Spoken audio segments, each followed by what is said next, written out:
Welcome back, my mod machines. How you guys doing today? It's Chris here, and we are about to play in a pretty interesting mod. I've played this one already, but I'm coming back here again just to kind of check it out and see if you guys are interested in playing it. Of course, if you guys are, feel free to follow the links in the description by the people who made the mod itself, or you can go to their Discord server and download the mods and everything through there. So, of course, I cannot teach anybody how to mod. It's a Ninja Kiwi thing, and I completely understand it and everything, so if you're coming to me for information on how to mod, I cannot tell you. Go look somewhere else. So, starting off, man, look at the freaking tack shooter over here, dude. It's a bomb shooter. What? It shoots bombs in every direction, but it's not honestly that overpowered. I think the thing about this mod that's actually the most fun is that I feel like a lot of other mods, they just make all the towers just really freaking good. And sometimes it's just like, well, they're a little bit more expensive and whatnot, so it seems like it's fair, but realistically, it's not. But in this mod, you only start off with 200 income, so it's really hard to defend a lot of this stuff, on top of the orange balloons existing in the game, so it just gets even more intense.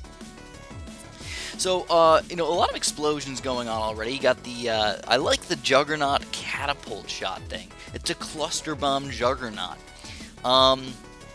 Overall, though, they did a really interesting job. I like that everybody, when they make their own mod, and there's a lot of them out there, by the way, everybody tends to do a lot of different things.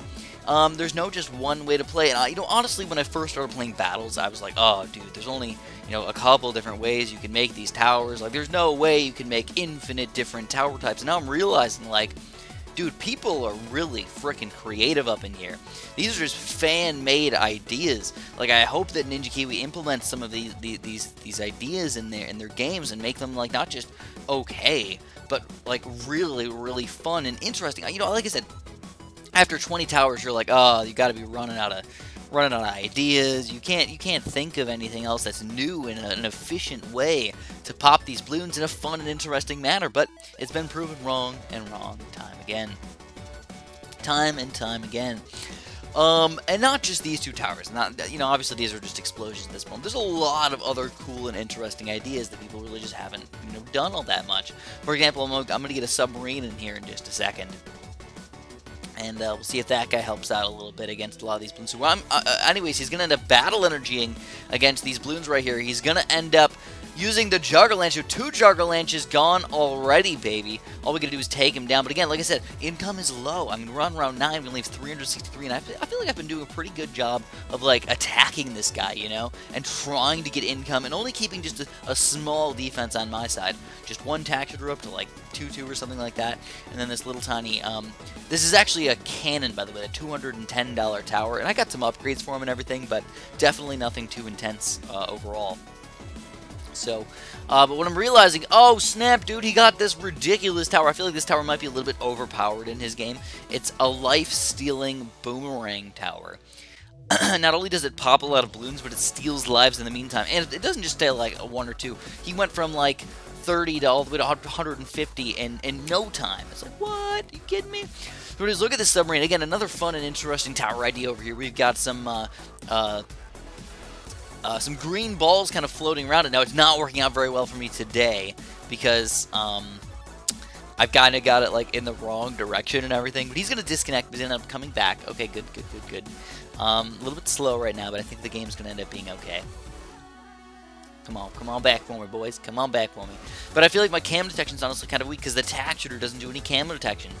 And if he rushes me with something, I could end up down. But again, like I said, he's already got over 150 lives, which is like, what is that? I didn't pick the boomerang. This is kind of upsetting. So pink balloons are just going to about take me down, man. These pink balloons are strong today. Holy crap. So my tower choice, maybe not the best. I'm not sure if it was my tack shooter not doing a good job at popping those orange balloons, or what the deal was. But those guys just, like, rocked me, man. So we popped up another tack shooter over here, but I am worried a little bit about camo balloons, so I want to get my submarine upgraded as well, but I just don't know what the good upgrades are. What do I get over here to actually pop all these camo balloons? Again, like I said, over 350 lives already. What are you doing, man?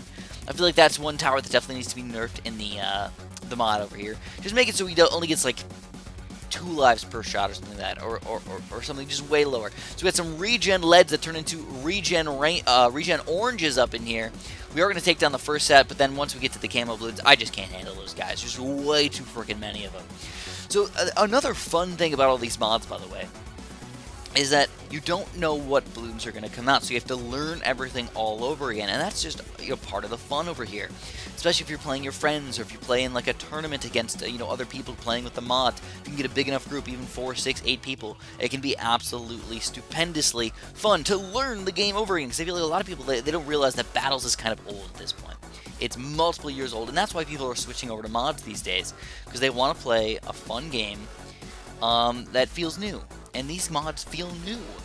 People like new games. They don't, updates are good and everything because they keep things fresh, but things can get old. So, anyways, the big bad tank monkey is back over here. I love it, man. The freaking tank monkey up in here. He's a heli pilot, by the way, and I think I've shown this to you guys before. But what he does is he moves back. He can either follow your mouse, and he moves just really slow around the entire map, or you can put him on something like run back and forth, patrol. You can patrol the area and whatnot, and then he just kind of goes wherever you want. So this map might seem like a really easy map, but it actually just completely bypasses the circle in the middle. So now it's actually a pretty short map instead of being one of the longest maps in the game. A little bit upsetting, but it is what it is. I tried to get a map that I thought we were going to go kind of late game on. Now, I have to mention that this game actually ends up not going our way. He ends up disconnecting over here. So I'm just going to let you guys know that this is going to be like a fun little discussion where you guys can check out these these cool towers up in here. Again, I think the only tower that I really think they need to nerf at this point is definitely the boomerang. It's only like $1,000. It was only like $1,500, something like that, to get those 0-3 boomerangs over there that can suck up the lives. And like I said, having 450 lives in round 5, you don't even need to stop any of the balloons. There's literally no way that I could kill him at this point. Even if I just had full-on green balloons with only one boomerang over there, he would just be like, well, I'm just going to tank all the freaking lives. So we're both going to end up getting quite a few lives. Now, I picked boomerangs as well, because last time I was like, oh, I'm kind of jealous. Like, what? How come he can do all that stuff and I can't? It's really upsetting. So I'm going to pop some boomerangs up in here pretty soon as well to get some of my lives starting to go up and up and up. So look at this, full-on green balloons at this point. I'm getting good income, though. That's the main thing. 450 income. Last game, I just couldn't decide what I was going to get. The taxure was really freaking expensive for the amount of pop and power that you actually got out of him. But I really like the tank monkey. Honestly, it's probably one of my favorite towers that has ever been designed in any mod that I've played so far. One of the most fair, reasonable, interesting, and just overall fun towers to play with, you know what I mean? Sometimes you can get like a tower that's just really freaking good, but it's like overpowered, and just like, well, I use it a lot, but it's not fun. It just sort of happens, With this guy, I feel like I have to, like, put him in the right patrol area, or if I had him on follow mouse, it'd be kind of weird to have like an army of really slow tanks just following the entire screen around, And I kind of hope Ninja Kiwi does something similar with, when the Tank Monkey comes out in BT86, which I'm pretty much going to say, guys, it's got to be coming out, right? I mean, if they don't come out with the Tank Monkey, things are going to go south real fast and be really upset at life in general. So, I've got 250 lives at this point. He's got 1,200 lives. Like, if you had the heli palette up to 2-4, and you were, like, spamming those abilities, we're talking thousands of dollars, 10 grand to get a 2-4 heli palette. And then the abilities take like a minute to actually happen. So, at the most, you're, by round 25 or something like that, you're going to have 400, 500 lives or something, Like nothing ridiculous like this. So the nice thing about the Tank Monkey is a lot of the upgrades that are low are actually pretty cheap. And some of them can actually hurt the tank. That's why they're so cheap. The way the tank actually works is exactly the way I designed it from the first get-go. It shoots through a couple balloons, and then it explodes. So, if you have only a few balloons on the screen and he's not shooting down straight lines, he can just shoot through the balloons and never explode. Which I feel like is, you have to use him very efficiently. Like, you can't use him in the early part of the game all that well. I feel like especially when they come out in BTD6, I hope that they design this thing really well, where they make it so like some of the upgrades are like goes through 10 balloons, then explodes. Though goes through 15 balloons, then explodes and pops 2 layers of balloons or something like that. So you really have to, make him be only useful against big grouped balloons. Not good against, this craptastic, early game stuff. And of course, if you combine him with like a minigun or something like that, so late tier, you can end up being pretty good against just about everything. Even if there is just a few Bloons coming out, he can still just spray those guys into oblivion. Alright, so at this point, he's just spamming boomers, spamming those lifesavers over there. I'm going to end up getting a few more heli pallets in here, I think. Or tank monkeys, rather. But I want to get my machine gun up. So this is the machine gun. This is the 3rd tier left-sided upgrade, by the way. Pretty much exactly designed as I made my video over 6 months ago. When they came out with that they were coming out with BTD6, I got really excited and I started making a bunch of cool tower ideas and everything. And now I'm like, oh, well, now they're postponing it and everything. So I'm still excited about it, but I don't know what they're going to end up doing with all these newer, different towers. I really don't know how many towers they're going to come out with as new towers. I know for a fact they're coming out with an Archer Monkey.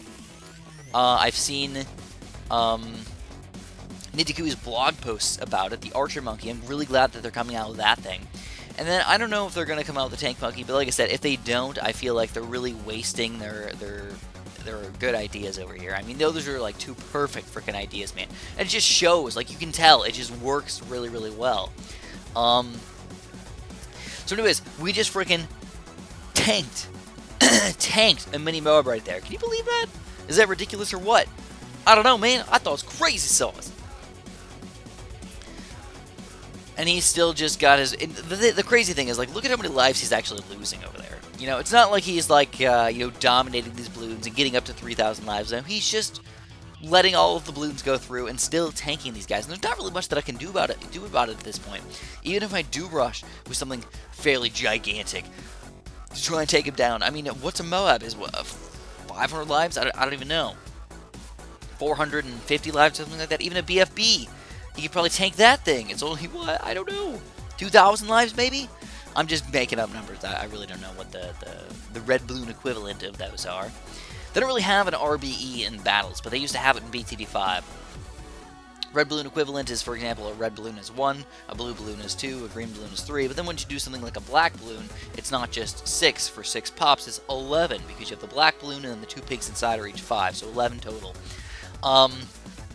And that's how many lives you're really losing in the red balloon equivalent situation right here.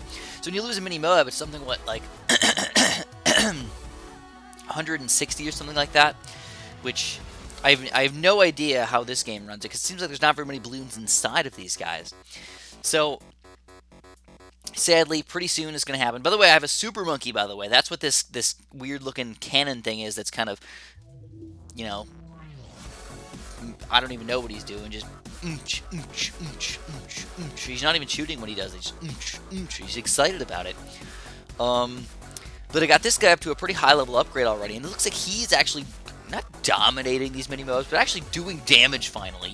Like 2 tank monkeys up to chain guns couldn't do anything, but we needed a Super Monkey to make that happen. What? So he's actually struggle-lugging over there. He's finally starting to get into some trouble over there, but he's a high-level ninja over there, and he does end up defending. Sadly, like I said, I would love to go late game with some of these towers, get some really high-level super monkeys or something like that, but it just didn't end up happening today. We start to get some disconnection problems up in here, and it's actually kind of cool, because when he was disconnecting, you actually see how the Super Monkey actually attacks. It's like a spray of explosions. Again, a lot of explosions in this game, but it doesn't mean it's a bad thing. It's just it shows off that there's a bunch of different ways to use these guys that don't just get overpowered really, really quickly. So, yeah, anyways, for the rest of the game, it's just going to be disconnection problems, so I'm going to call it at that. If you guys want to, feel free to check out the mod. You know, use any of the links in the description that you need to. If you guys want to see more of this crap, feel free to let me know in the comments below, and I'll try and make that stuff happen. Thank you guys so much for watching. Yeah, it does end up disconnecting again in like a second, so just whatever. If you guys did end up enjoying, please press that like button, subscribe if you haven't, and of course, have a super duper delicious day.